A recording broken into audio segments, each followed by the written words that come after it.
Jadeshwar block पक्षर सुग panchayat धानसी Mooliya स्थित दीनकृष्ण कॉलेजर सम्मिलनी कक्ष आज दिन 10 घटिका समय कॉलेजर अध्यक्ष सुकांत दासों सभापतित्व में निर्वाचन साक्षरता क्लब प्रतिष्ठा सचेतनता कार्यक्रम अनुष्ठित हो जाएगी। कार्यक्रम में सहकारी उपजिलापाल प्रमोद कुमार नायक मुख्य अतिथि भाव जोगदे systematic voters education and electoral participation कार्यक्रम माध्यम निर्वाचन साक्षरता उपरे गुरुत्व दिया जाइछि बोली कहिथिले।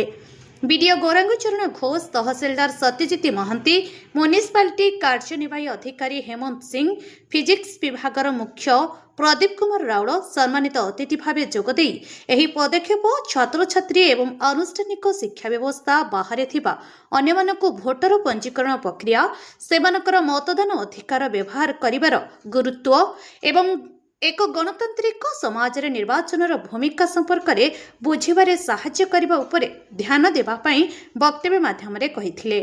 एही अनुसार ओडिशार मुख्य निर्वाचन अधिकारी राज्यव्यापी निर्वाचन साक्षरता ब्लॉक प्रतिष्ठा पई बारंबार निर्देश जारी करिसंती। प्रत्येक स्कूल एवं कॉलेज रे जेउठारे मतदान केन्द्र अछि सेठारे निर्वाचन साक्षरता क्लब प्रतिष्ठा हेबा निश्चिंत कराजिबा आवश्यक।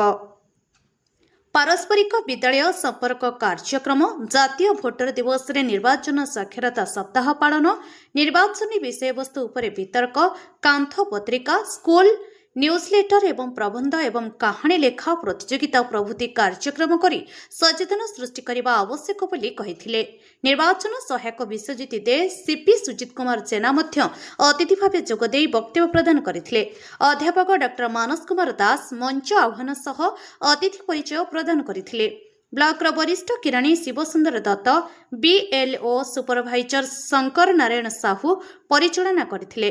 अध्यापक रतन कुमार करंक सह अन्य अध्यापक अध्यापिका माने सहयोग करथिले। मु कुमारी मधुस्मिता सेनापति मु DK college +3 third year student होटे।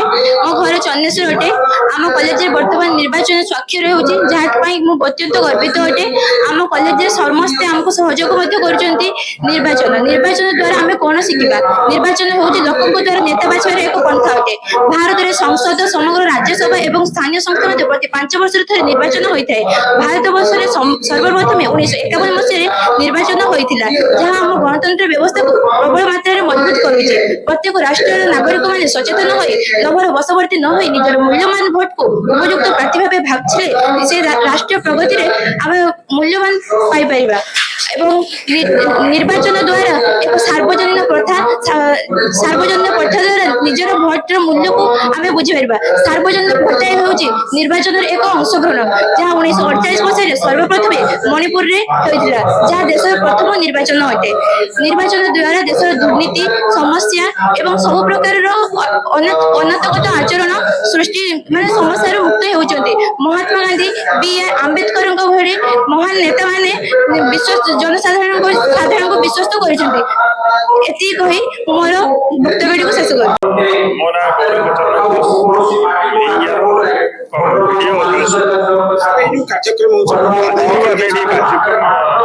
Dinakrishna college परिसर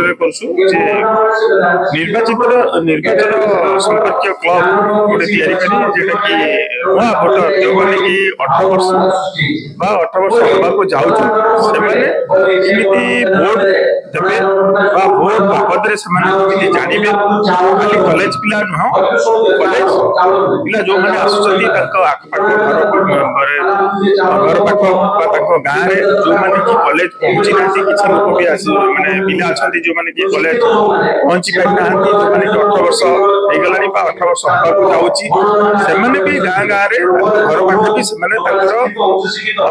इलेक्शन संपर्क निर्वाचन भोट दे पारे 18 वर्ष बीएलओ मान बहुत लेवल अफिसर द्वारा किमी वार्ड नंबर 6 को इनक्लूड कर भोटर लिस्ट रे इनक्लूड हो पारे भोटर अधिकार मिल पार से बाबद आम आज कार्यक्रम रखीचु। खाली जलेश्वर जो डीके कॉलेज से नुहे आम समस्त कॉलेज रे ये सब कार्यक्रम रखिबू पिला मानकू किमिति बा न्यू भोटर मानकू किमिति आम अवेयरनेस करिबू इलेक्शन प्रोसेस रे समाने किमिति भागीदारी हेबे सहभागिता करिवे इलेक्शन लिटरेसी नॉलेज पाखरे रहिबो যেটা কি আমি ভবিষ্যତରେ ଗୋଟେ ଟ୍ରାନ୍ସପେରେଣ୍ଟ ୱେରେ ବା ଏନର୍ଜେଟିକ କେମିତି ଇଲେକ୍ସନର ଭାଗ ନେବା ପାଇଁ ବା ଆମେ ଟ୍ରାନ୍ସପେରେନ୍ସି କେମିତି ମେଣ୍ଟେନ କରିପାରିବୁ ତା ବାବଦରେ ଆମର କାର୍ଯ୍ୟକ୍ରମ ରହିଛି।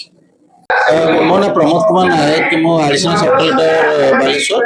ତ ଆପଣଙ୍କର ବର୍ତ୍ତମାନ ଯୋଉ ଚାଲିଛି ଇଲେକ୍ଟ୍ରିକ ରିଫର୍ମସ କ୍ଲବ ଉପରେ ଆମର କଲେଜ ମାନେ ଯୋଉମାନେ ଫ୍ୟୁଚର ଭୋଟର ହେବେ ଯୋଉମାନେ ଲେସ୍ ଦେନ୍ 18 ଇୟର ଅଛନ୍ତି ଆଉ 2 ମାସ କି 4 ମାସ ପରେ ସେମାନେ ଭୋଟର୍ସ ହେବେ ତ କେମିତି ସେମାନେ ଆପ୍ଲାଏ କରିବେ କାହା ଥ୍ରୋରେ ଆପ୍ଲାଏ କରିବେ ଯେମିତି କି ବିଏଲ କୁହନ୍ତୁ କି ଅନଲାଇନ କୁହନ୍ତୁ ଆଉ କଲା ପରେ ଯୋଉ ଭୋଟର୍ସ ଦିଆ ହଉଛି କୋଡ ଫଣ୍ଡରେ କଣ ହଉଛି ଆଉ ଯେମିତି ପ୍ରୋସିଜର ଇଲେକ୍ସନ ପ୍ରୋସିଜର ଆରମ୍ଭ ହଉଛି ଇଭିଏମ ରେ ତାର ପ୍ରୋସିଜର କଣ ତାର ଉପରେ ଡିଟେଲ୍ସ ଆମେ ପିଲାଙ୍କୁ ଆଜି ପଢେଇବା ପାଇଁ ଅଲରେଡି ଆମେ ଗୋଟେ ସିଲେକ୍ସନ କରିଛୁ ଅଲରେଡି ଏଇ କଲେଜଟାକୁ ତ ସେଥିପାଇଁ ଆମେ ଆଜିର କାର୍ଯ୍ୟକ୍ରମ ନିଆଯାଇଛି।